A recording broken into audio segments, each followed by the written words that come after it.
Good evening. My name is Nicole Hawkins. I'm an 8th grade English teacher with Zenith School, and this is my EDU 1107 micro teaching assignment. Tonight I'm going to be covering multiple intelligence and the theory. Now, this is a very interesting topic. I was really excited to get assigned this by Professor Kelly because for some reason this has been following me probably as I started to become a teacher. And I've taken the test a number of times. I'm always surprised to see exactly what results I get, and it's usually pretty consistent, which is why I think it's one of the best teaching tools and even strategies that we ought to have. It's not just a theory, it's also a movement. And it all originated from a Project Zero at Harvard with Howard Gardner. Now, he is kind of seen as the brainchild and the face of multiple intelligence theory. However, I know that he was working with a team of people doing Project Zero to kind of promote what was going on, and this is something that I think every teacher ought to use. And at the end of the video, I'm going to kind of share a few testimonies and anecdotes of how it's worked for me as a teacher and as a person as well. Now, the best way to talk about this is kind of from Mr. Gardner's perspective. Now, I'm not going to necessarily pull him from behind where I'm sitting or necessarily play you a video. You need to look him up on YouTube under Utopia, and you can find videos where he speaks from a personal and professional perspective of how this kind of came about. Some of the things that you guys need to know about this is that he basically was challenging the status quo, which I remember growing up in this, is the IQ test, which was started by Alfred Binet, and he basically came up with what's called the intelligence quotient test with French educators. Of course, it's been now updated as the Stanford Binet IQ test. This is still, if I'm correct, still being used somewhat. However, the multiple intelligence theory, although it's still kind of seen as in a trial phase, it has been proven over and over to be very effective for educators to use towards kids. Now, basically, he wanted to challenge kind of the tenets of this traditional kind of saying, if you hit this number, obviously equals this much. And that is one way of measuring the intelligence, the background knowledge, and the aptitude to apply what people know, because I've been tested as well. However, with the multiple intelligence test, it doesn't just test one thing as far as recalling information and exposure to information, but it talks about how do you process information and what is the best way for you to receive it. How do you like to receive it? Now, I watched this video through my EDU 3333 class, and it was a breakfast morning show where they were basically having, it was basically, if I'm correct, done in a British network. And basically what they were discussing was how does the multiple intelligence test work. And the lady who was speaking about it, I'll have to get her information, and I will before the end of this video. But what she was saying was that there's more than one type of intelligence. When we hear that word, we kind of hear someone who's brainy or even called nerdy, which are more of these catchphrases. But it's really dealing with how do you process the information in the world. And she was even mentioning that teachers like us are mostly creative most of the time, and even seeing that poets and writers and usually speakers tend to have the linguistic or verbal intelligence. That means they process information by what they hear, and that's also another way we choose to share in the most effective way for us. And she was mentioning that the main character from The Blind Side, which I think is the tall boy Michael, basically he was someone that could not understand the information that was being shown to him, he had a really hard time with the way he was taking in information, and so basically he had to do an oral test, or basically a verbal test with his teacher, in order to pass the class. And it worked because it turns out, is probably an audible learner. And this is very important. Tiger Woods, she was quoting Tiger Woods and Tom Cruise, were also seen as bodily intelligence. They have to be moving. And usually I would guess more of the athletes would fit into this area as well. Her name was Miss Sharva, the speaker who was introducing on this talk show about the multiple intelligence test. And she was sharing once that she had a student who just really could not sit still. They had behavior problems, and she found out later that he has bodily intelligence. He has to be moving or just kind of going around and around and around. And she decided to give him a Rubik's Cube while she was teaching, and he basically was able to then listen to her and actually pass the class, and he ended up enjoying her class because he wanted to use his hands. And then when he uses his hands, that was basically how he understood information, by what his hands can do. As an English teacher, for me, this is very important because it's not just, I have what's called the click and flicker generation. They have strong bodily intelligence, but it's not always utilized well, which I know that's why they're doing the BYOD. And so I just believe that it's really important to look into the intelligence of your kids. The first thing I do when students start in my classroom is to have them take the MI test, because I want to know exactly how do they learn. And when I get a chance, I try to glance at it and also try to, as best I can, differentiate and group my kids together. But I'll get back to that in just a little bit.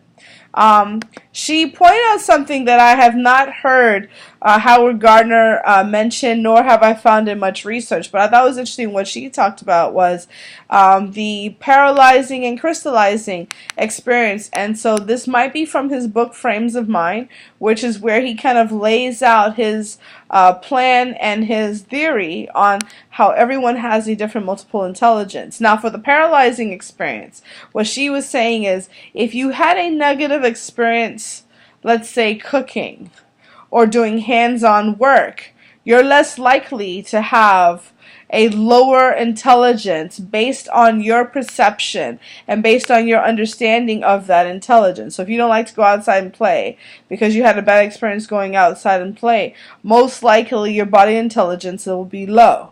And then she said, if you had a great experience, let's say being introspective and saying something really smart, and you were encouraged in that area, and you've had only strong and positive experiences, there is what's called the crystallizing experience.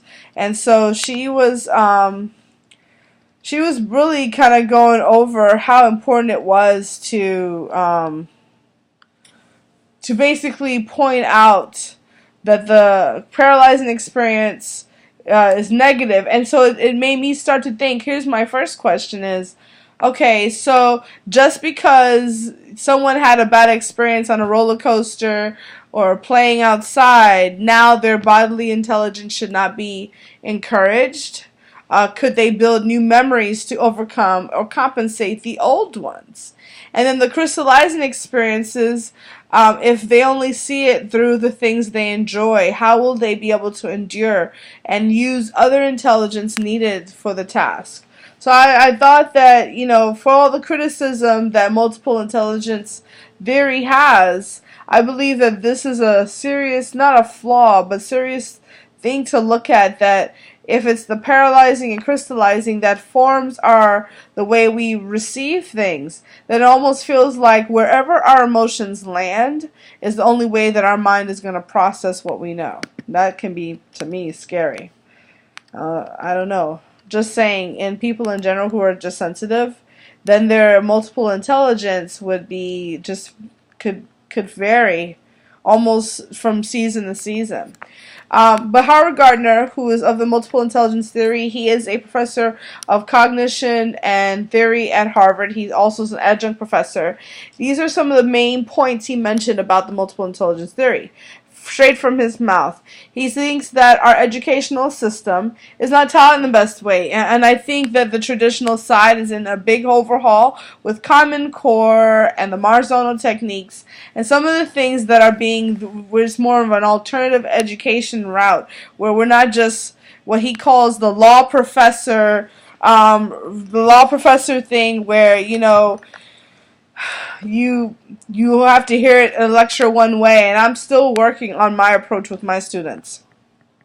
He also feels that in order to get a scientific mind and to even work that naturalist muscle, that you don't have to teach physics or biology. But if you teach the kids how to think scientifically, that everything is up for questioning, everything needs a theory, and everything needs to be proven to test the theory to revise it for better results. Which I wonder, is the multiple intelligence theory up for the scientific challenge? Will it stand the acid test, you know, with at-risk youth? I don't know. I'm still testing that out, but I wanted to pose that back to you. He also feels that we should connect with our kids on feedback to internalize what they're learning. This is something that I'm going to be trying to do once a week, where I'm going to be asking my kids to reflect, and I don't want to just hear like, you know, oh, we like doing that, miss. But it more or less like, how did that help you to learn? You know, I've been teaching on argumentative essays. It's been very challenging to make sure that we hit the standards. But to not understand what they're learning and how to apply it is important to me.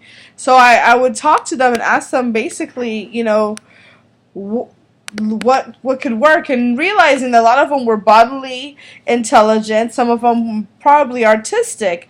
What I decided to do was show a PowerPoint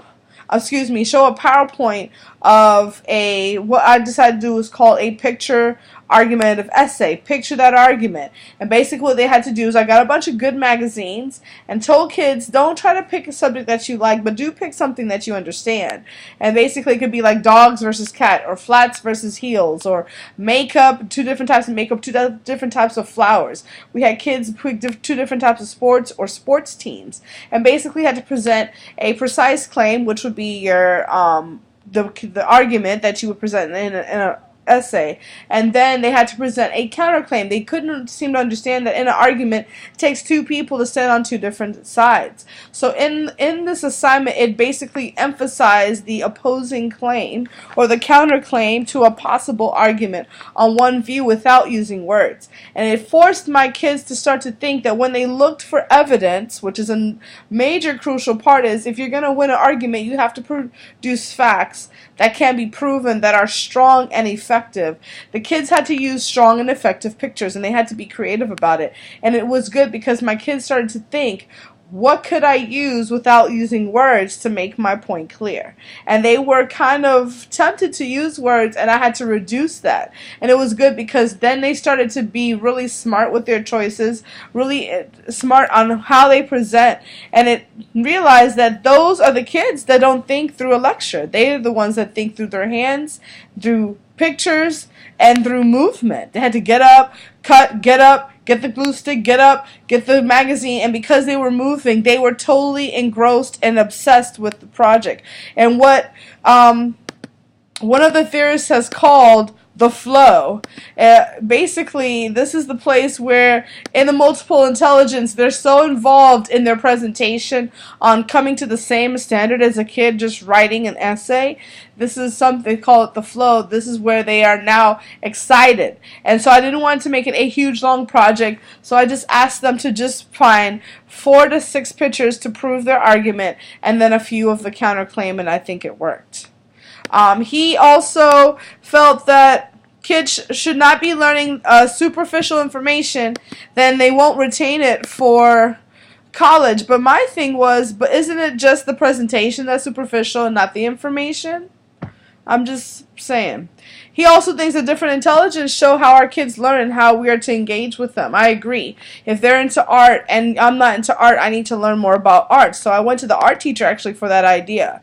He also thinks, Gardner says that there should be assessments, should not be mysterious, but they should be reiterated over and over. I try to do many assessments, but more importantly, verbal assessments saying, where are you at? What are you understanding? What don't you get? And so now the kids are more or less more proactive to say, I don't understand what you're saying. And that's good because it tells me that they are good audible listeners. Then there are kids who are drawing, and when I walk over to them and say, are you engaged? Are you finished? Yes, I am, miss. But they only internalize through art. So unless I'm showing a bright visual picture with colors, they're not into it. Unless I give them something in their hand like a handout or an object, they're not engaged. So I have to constantly do that. And he thinks that kids should be think deeply, answer publicly, and celebrate for their learning styles and results. I totally agree. But what if they don't answer publicly, but what if they did it non-verbally? Learning about the whole brain teaching with Biffle and his crew at WBT, I was looking at the videos and I realized that non-verbal cues, showing my stances, like I would stand like this, showing my kids this is the precise claim. Your position on the issue like you're in a fight. And then I would do the Karate Kid with my leg up in the air, you can only imagine. And that was the opposing claim. And so kids actually during the quiz were like, Miss, can you pose like the opposing claim? And I would. And then I pose like the precise claim. And then they realize, oh, precise claim is me defending myself, which is what it's supposed to be. And the opposing claim is the one who's ready to come attack me, attack my position. And it was interesting that the nonverbal clues, that when I was like making these different moves, even the AP came in and saw that. It was effective for kids to help them remember. It was the nonverbal clues. So I don't know if they have to answer publicly. Sometimes writing on a laminate, holding up their answer is just as effective as shouting it out. Teachers and administrators, he's wanting them to get behind it. I think that they are. And that the classroom needs to be less teacher-centered and more student-centered. And that's my goal. I'm still struggling with making it less lecture, but just because of all the new rigor and all the words that our kids have to eat and swallow and speak out again, it's hard to not want to lecture. But I feel that when I start to give them the word and the scenario, they're able to come up with the definition on their own. But if I do it in creative ways, they do better themselves. I myself found out I am interpersonal and I am linguistic, and I'm very proud to be that as well. As you can tell, I'm a talker, and I've already hit 17 minutes. So I hope that you enjoyed this video on the multiple intelligence theory. Hope you learned more than you ever needed to. There are many lesson plans and ideas at 13.org. As well, if you go to YouTube and you type Howard Gardner, Gardner, you'll get tips and videos on how he's interviewed students and teachers on how to use this effectively. Thank you.